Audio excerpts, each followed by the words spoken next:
What up, world? Have you heard the record yet? Have you heard the album yet? Joey Antonio versus D the Delinquent? What is you doing, dog? Go and do that right now. Anyway, I'm your boy D the Delinquent.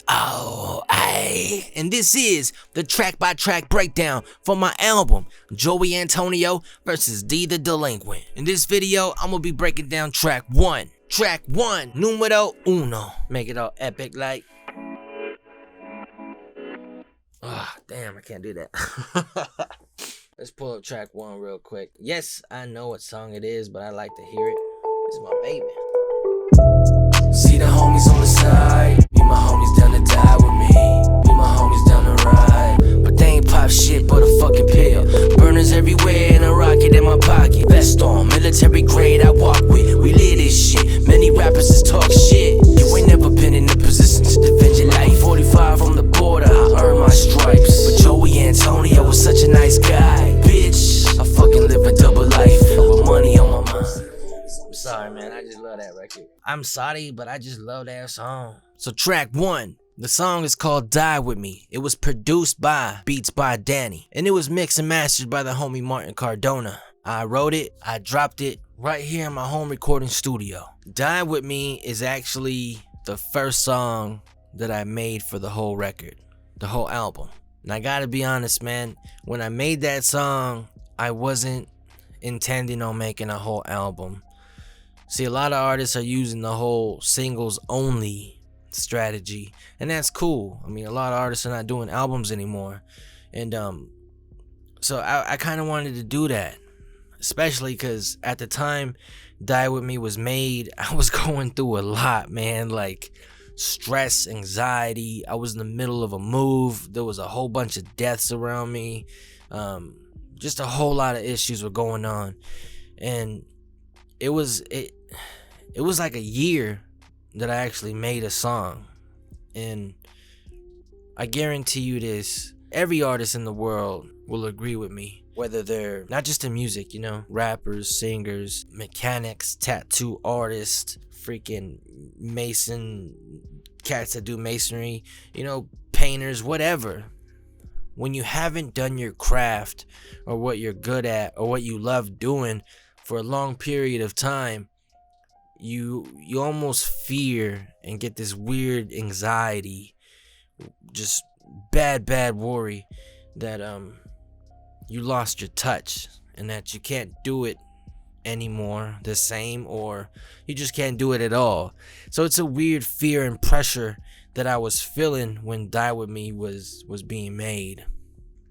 And because I was going through all those things and I was out of the studio for so long, to be honest, I made Die With Me just to get back in the rhythm of things. And also Die With Me opened up a couple doors for me, because I remember I was scrolling through Instagram and I came across Beats by Danny's page. I swear to God, man, I truly feel he's one of the best producers on this planet. He's gonna be a household name any day now. Like, the dude is a freaking genius, he's super talented, and he's super cool.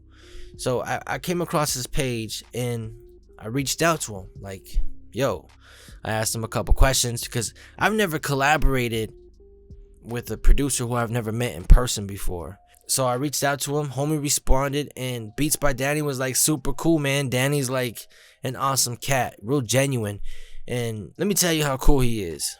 Homie responded and we started conversating back and forth. He made me feel like we knew each other since diapers. Like, that's how cool that dude is, you know what I mean? So we hit it off cool, man. And Beats by Danny wasn't like every other producer in the world, you know? Like, he actually stays in touch with the artist, and he gave me some great advice, and he was coaching me on some things. And yeah, it was just dope. It was perfect. It was what I needed.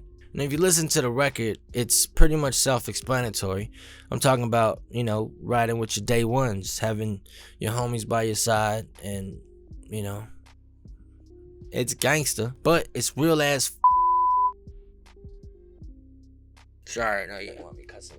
You know, and to think about it, Die With Me during these times, the types of listeners that are out there now, and, you know, Die With Me was super risky to make the first song on the album.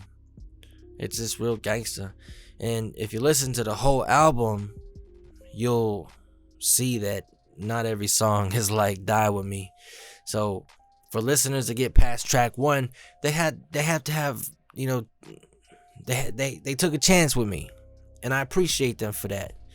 And but anyway, so Die With Me meant more than just, you know, what the song was and why I made it, which was trying to get back in the rhythm of things. But it's about your day ones, man. And what's crazy is when I was done recording that song, I remember doing a rough mix, bounced it, you know, and I sent it to some of my homies, some of my closest ones, and some of them responded with like, yo, that's dope, you gotta put it out. Some of them was like, yo, that's hot, what's it for, you know? And I don't think they really understood that I wasn't looking for feedback. I wanted them to know that I'm still doing music, but at the same time, I wanted them to listen to the record and understand what I was trying to tell them. Like, I appreciate them, and thank you. I love you. I know y'all love me. I support you. You support me, and I'm gonna ride for y'all because I know y'all ride for me. That was my way of trying to tell them, yo, thank you for being down with me during these weird, difficult times. I don't think any of them understood that, but hopefully when they see this video, they're gonna get it. It's gonna click to their dumb asses. There's a couple things I said on that record. I mean, there's really no like crazy bars, but there's a couple things I said on that record that did piss off a couple juggalos, and you know, but they need to understand this is hip hop, and it wasn't a direct shot to that whole genre. It was just a direct shot to the fake fantasy rappers that talking all wild about eating babies and killing bodies and drinking their blood as, you know, soup and stuff, you know.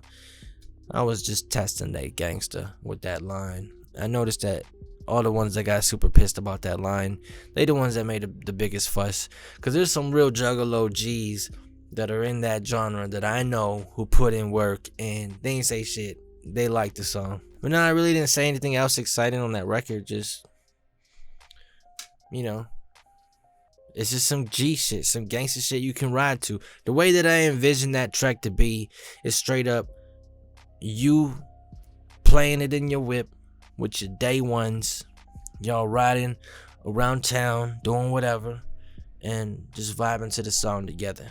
Maybe even singing along with, you know, the hook together. That's how I see that record. Hopefully it lasts for a long time, and it, you know, it builds more momentum as we go. And again, I'm down here, I'm a struggling artist, just like many of us in the world.